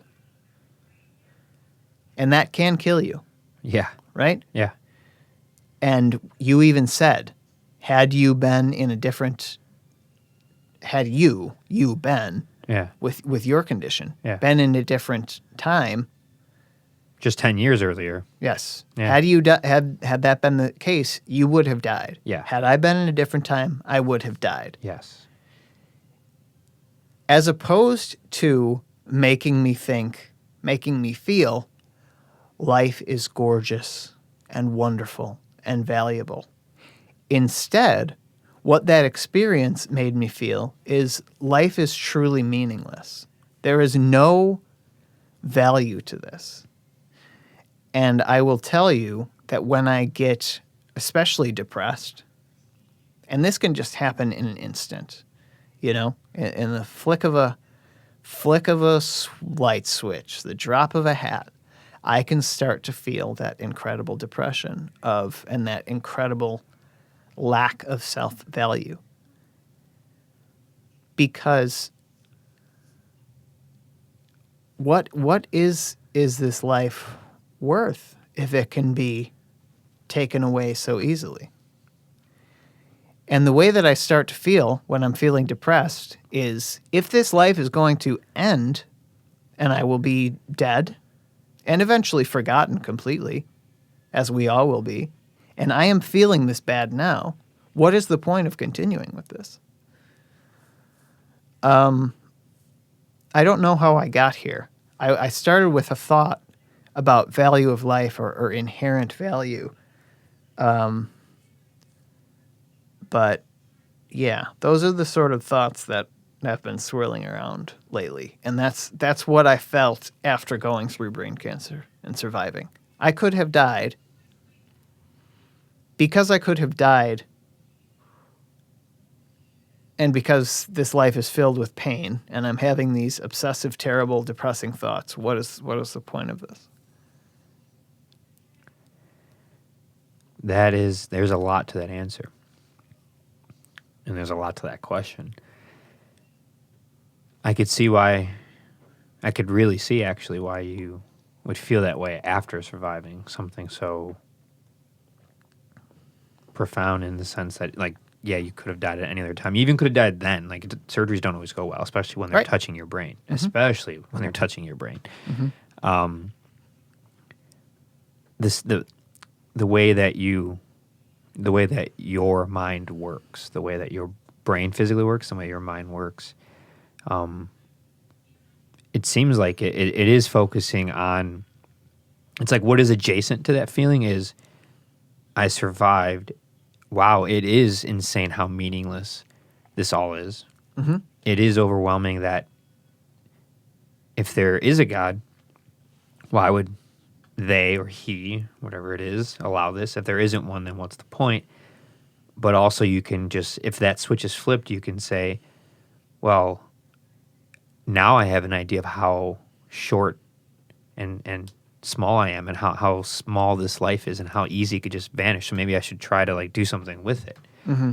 So you can go there too. That's like right next to that feeling you're Oh, describing. I know, certainly. It's They're opposite sides of the same exact coin. Exactly. And because, to bring it to myself right now, because I didn't experience the situation, it was always just people telling you like you're a miracle. Like it's you, like you're it's amazing you're alive and okay in the way that you are, and you're gonna do great things, and always just pushing me that direction because of surviving, but never actually experiencing the situation itself.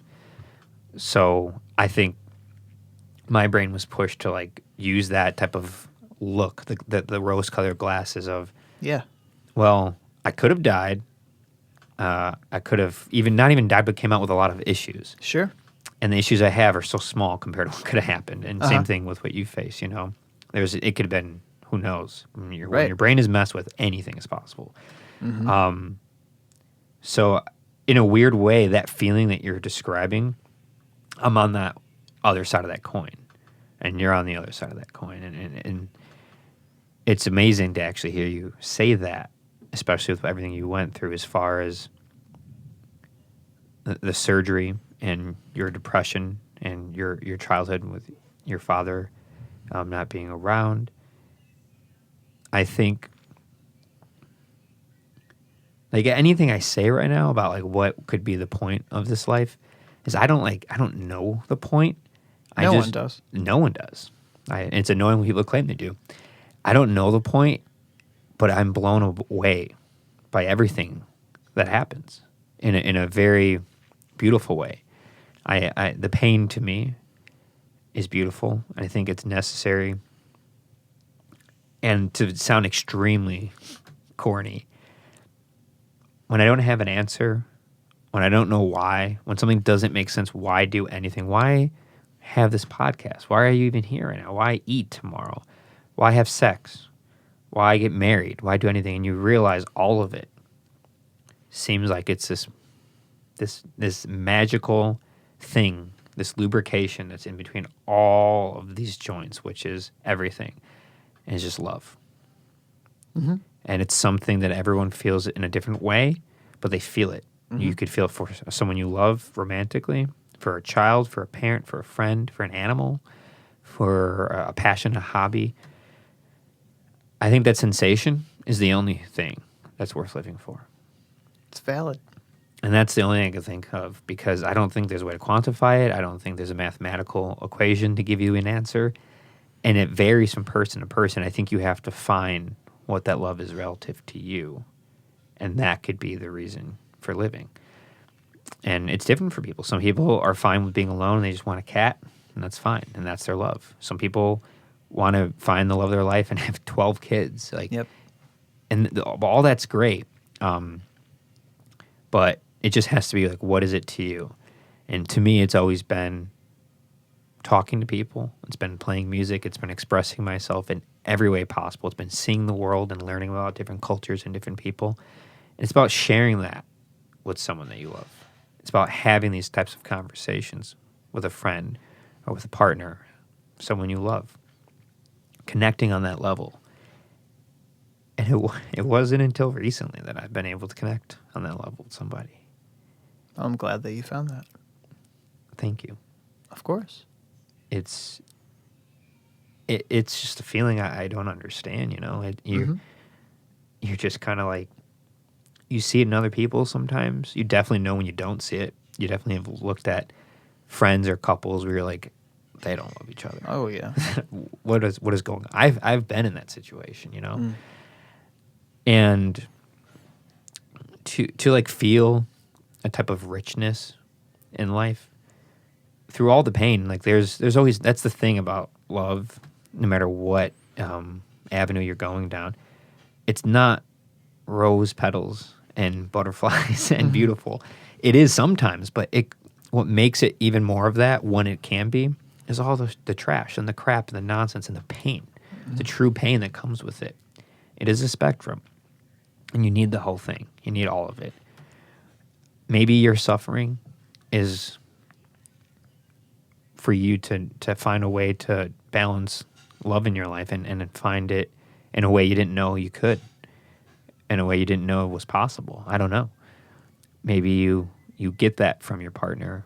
Maybe you get it when you pick up a guitar and write a song, even if it makes you spiral, even if it makes you go crazy. But when you have it and you perform it in a place 40 feet away in that basement, and there's a crowd of people, and it's recorded with audio and video, and it exists in the ether until the ether is no longer, and anybody could see it at any point, and some people have and some people haven't.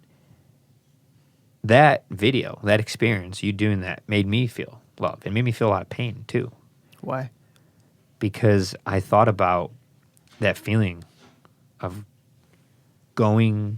being away from somebody, whether it's a breakup or you just like, it could be, that song could mean a lot to different people, but it could be maybe you had friends and you kind of grew up and you haven't seen them in a while, and then you saw them again, and that inside of your room part, to me, is like a metaphor for anything changing ever so slightly enough to where you feel not belonging anymore. And that could be equally terrible and hateful and also beautiful and loving, because sometimes it means change, and change is good. Sometimes it means you're heartbroken because now that person moved on without you, or they're no longer around. You know? Mm-hmm. That's what it means to me. I don't know what your intent was when you wrote it, but that's what I get every time. I feel I'm torn. I feel like I'm being pulled in an emotional roller coaster of like relating to the pain of like losing somebody, Mm-hmm. and then also relating to the joy of like growth and knowing that change has to happen in order to grow. You have to shed the skin. You have to be hurt. You have to invest something and lose money. You have to try something and lose it. You have to fall in love and then be heartbroken. You have to do all these things to know who you are and find that balance of love that gives you a reason for living. So I don't know. There's no real good answer. That's just my answer. Yeah. Gotcha. Yeah. What are you feeling right now? Nothing in particular. Yeah, this has been a very surreal conversation. How surreal? What do you mean by surreal? What about it is the things you're saying and bringing up are bringing up things I normally keep to myself. Yeah. You know, maybe, I mean, I talk about it with my partner, and that's about it. Well, I'm sorry. I apologize if I brought you into No, anything that you're uncomfortable with. No, I wouldn't say it if I wasn't comfortable with it. I mean, not talking about something is, for me, it's only until someone actually asks. Mm-hmm. You know, and then someone asks, then I'm like, I'll talk about it. But until then, I might just keep it to myself. That's how I am. But I think it's good. I think it's healthy. To be honest, we're not saying anything bad here. We're not hurting anybody. Yeah. You know, we're just being honest. We're just telling each other, ourselves, and anyone who listens what we feel, what we're going through, or what you're going through. Mm-hmm. There's nothing wrong with that. And I know for a fact it will affect somebody. Mm-hmm. It will. It'll change someone's life. It might help someone who feels similar ways or different ways, but a way that they want to do something about it, or they want to talk to someone. Maybe they want to talk to a friend. Maybe they want to try to feel this love that I'm talking about. You know, it could even be helpful for you. You know, this is helpful for me. Good. You know, I wish I knew more answers or better ways to tell you It's not things. your you know? job. No, it's not. It's that sense of wanting to always know more so you can do more. And like, even when we were mentioning earlier where you're saying like you want to be funny and intelligent, it's like that ego part of me always wants those things too. I'm always trying to be goofy, funny. Mm-hmm. I'm always trying to not necessarily outwit anybody. I don't want to do that because I know that feeling and it doesn't feel good. So I don't go there, but I want to feel it. That's something that I have.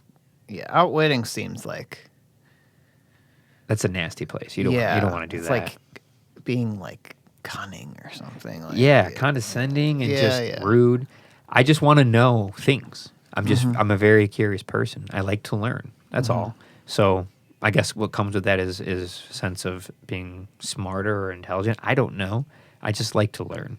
When I don't know something, I like to ask. When I know something, I like to talk about it. When I am in the middle, I talk and I listen. I just want to obtain more information so I can be a better person to myself, to those around me, so I can learn more about this ridiculous place we live, this planet, so I can help others. I don't know. I've always had this itch of wanting to like gain more knowledge, no matter what it is, from the dumbest stuff to the most amazing things. And some of the best friends I have, some of the most unique people I know, are those who are always in giving me some sense of enlightenment. I'm learning something from them. They're sharing knowledge. You know, like I feel that from you right now. I felt like that from you for the last couple hours. I'm not really sure how long we've been talking for, but I don't know. I don't know either. And I feel that from a few people really get to me. They really inspire me. They really help. It's a wonderful thing. It's a really wonderful thing. But there are those who don't, and that becomes hard when you have people in your life that don't do that for you. And you said earlier you like to keep things close. You have a couple friends, best friends. Is there a reason why for you? I know you mentioned you don't really care to like try to Yeah. make it I work with definitely, people. yeah. I don't ever go out of my way to make friends.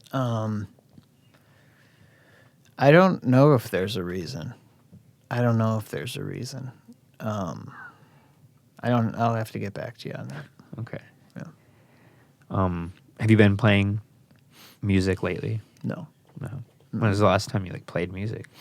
You mean just like at home? Yeah, just Oh, I picked mean, up. Molly and I will play and sing Okay. together, just like songs that we know and things like that.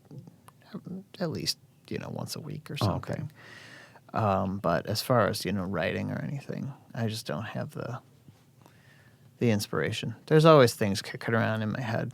I mean, that's the way it's always been, just ideas kicking around in my head. It's Yeah. just a matter of actually sitting down and I don't know. It's something that I have an easy time, putting to paper or to a recording. It just has to come naturally or I'll feel crummy about it. Yeah. You don't want it to be And forced. exactly. And I have no idea how long that is going to take. Do you feel like within your core, within your heart, that music is something you'll do for the rest of your life in different ways? In some way. Absolutely. Yeah. I'm never going to stop playing music completely. Yeah. Yeah. I relate to that feeling. I almost like knowing that when I was younger, I was obsessed with like, I'm going to be in this band and we're going to do this thing. It's going to be like awesome. We're big, And now I like having a bunch of different bands and a bunch of different projects. I like that because I like music so much. I just like all different types of stuff. I want to play new things and different things. I love experimental music and improvisation. I love indie rock and folk music.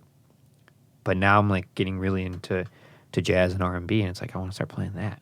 I want to start doing things I normally don't do or haven't done, but I've always been like curious, and now I feel very intrigued by it, and it's a whole nother world that I'm not privy to. So Yeah. I'm very attracted to it. And I've always felt that. Just, I don't know, just part of me just never went down that path. It's like there's just so many avenues, and eventually I want to try different ones, But do you feel that way, or do you always kind of feel comfortable in the Kyle Lang world that you have been a part of, like the way you play music? I think I feel comfortable in my world. Yeah. Yeah.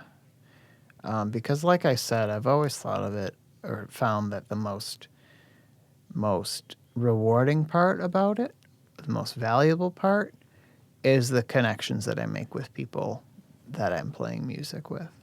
And that's why, I mean, with Easter, for instance, excuse me, I was covering the mic. With Easter, for instance,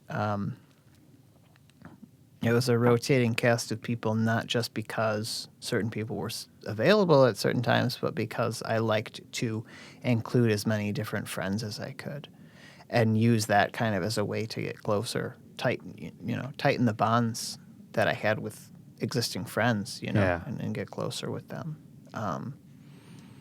So it's just about, it's not so much about doing something big and bombastic, just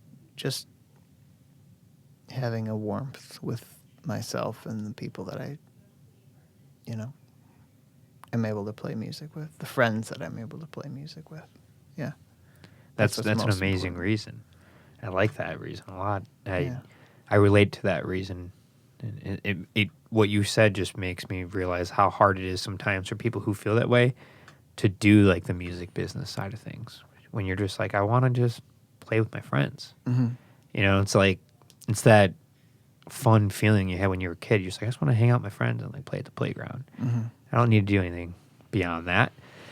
And it's the same thing with music. It's like to be with people you care for and to share that moment. It's a very beautiful feeling that not everyone gets to experience. Yeah. And then maybe you get to do it on a stage and other people get it too.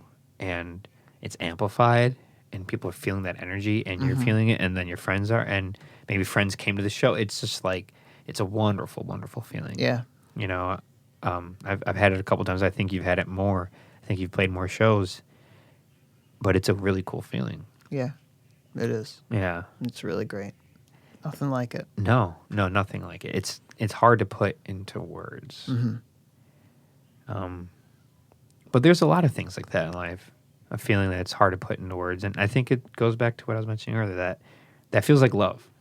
Yeah. When you're doing Yeah. that, and it's just like a child being born. From a parent. The same Oh thing. yeah. Always, I know that. You know that feeling? No. I was gonna say, I don't think you have a kid. I didn't know that. Do you want children? I know we're at that age now. We can actually I know. ask it, right? Yeah. It's a crazy question. to in the ask. perfect world, yes, absolutely. Yeah. But in this fucking world that we live in, it's hard because financially it's difficult. Yes. I don't want to pass on my depressive genes to anyone Yeah. because it's made my life really hellish at times. And I think that it would kill me to have a kid. This is going to make me more emotional than anything thus far, but having a child and seeing them go through the pain that I've felt in my life, that would destroy me, man. I don't know how I'd be able to cope with that. Yeah. Yeah. Sorry. No. just- Don't apologize. Yeah.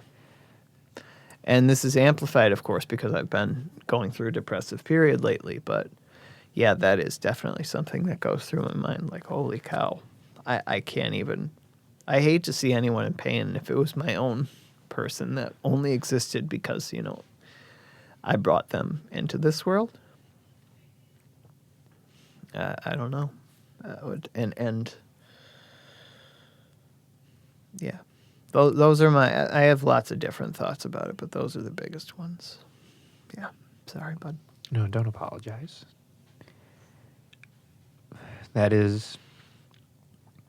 It's something that, it's not the first time I've heard that. Yeah. It isn't. I've heard that from a couple different people that suffer from their own forms of depression or anxiety, that they say the same thing. They say of course they would. Who wouldn't? But they don't want to risk passing what they have to them. They don't want to be the reason for someone else's suffering. Exactly. And it's like the saddest thing ever. Yeah. Like it, because it's a kid, it's a baby, they're harmless, they didn't do anything wrong, Yeah. and it's a really wild thought because you might not actually, like you don't know, and even being afraid of the gamble, like the risk, it's just so, I don't know. I wish no one ever felt that, Me too. and so many people do. and it stops so many people from wanting to even live, let alone pass on their genes, and they might be alone their whole life, or at least not have a child. And I never really wanted kids until I got a little bit older, and I still want to wait. I just have a lot to do, but for that reason too, not to pass on something, but to be afraid of them getting made fun of or picked on or having some type of handicap, just anything, any type of pain that I felt or seen others go through. And then I realized you can't always live life that way. You can't live in the what ifs. Everything's a what if, but you have to take risks. I mean, the irony of the what ifs is people who usually say it are already big risk takers anyway. And I'm just like, do you realize how ridiculous it sounds that you're saying what if? Like, you hear it often. I don't know if what if this happens? It's like, you already did some crazy stuff. You're here. You made it to 30. Like, Sure. What do you mean, what if? Like, you just make a decision. Like, do it or don't. But to always live in that gray, that's hard. It's stressful, It's a hard place to be. And it might be a place that you might feel like you're in, like that gray of what ifs. I hope it slowly it'll take time, but I hope it slowly collapses and becomes more defined, and that what if becomes more like, I can do something, and just because I feel this way doesn't mean someone next to me will, or a child will. Yeah, I don't know. Because some people just don't really want to have kids, and that's fine too. Of course. But to want to have one, and then to feel like, but I shouldn't because I'm afraid of passing something to them. I don't know. I don't have an answer to that, to be honest. I just, it's a thought. I hear it a lot, and then people will go through with it, and it changes their life, Mm-hmm. I had my first niece was born 3 weeks ago. My brother's daughter, and she's great. She's adorable. Can't wait to teach her a lot about music. Mm-hmm. And he was talking to me in the hallway, and he was just like, I'm like, he didn't even know like what to say. He was just like, I never knew this feeling was possible, And he was terrified too. And he was just like, I had no idea that you can, like, your body and brain can go to this place. Yeah. I think you only feel that a few times in your life. I think, Sure. It's, I think it's falling in love. Mm-hmm. I think it's death. I think it's birth. And I think it might be, those little moments where, like, there's like this magnificent, euphoric feeling sometimes. There's just little spurts of it. It's like a moment where you sit there. I had it recently, actually, where you're just kind of so overwhelmed that you're like, this, like, life is worth living. Mm-hmm. They don't last as long as, like, the baby born or falling in love or death, because that's permanent, but those things can accumulate. And if you can find a way to find yourself in those places more often, it can give you a really great, joyful foundation for all this pain, for the chaos, for other people suffering in other countries, for starvation, for COVID issues, for income issues, financial situations. It can make all that stuff not so heavy, because that stuff weighs a lot, man. Mm-hmm. It weighs on me. Yeah. It weighs on everybody. It is so overwhelming and stressful. It's not natural, and we have to do stuff to stop it. We have to eat certain ways and over-exercise to compensate, because we're not supposed to live like this. We just aren't. No. And we do it to ourselves anyway, Mm-hmm. Sorry, I'm getting another phone call from Molly. Oh, it's okay. Do you need to text her? Yeah, maybe. Yeah, just text her. Okay.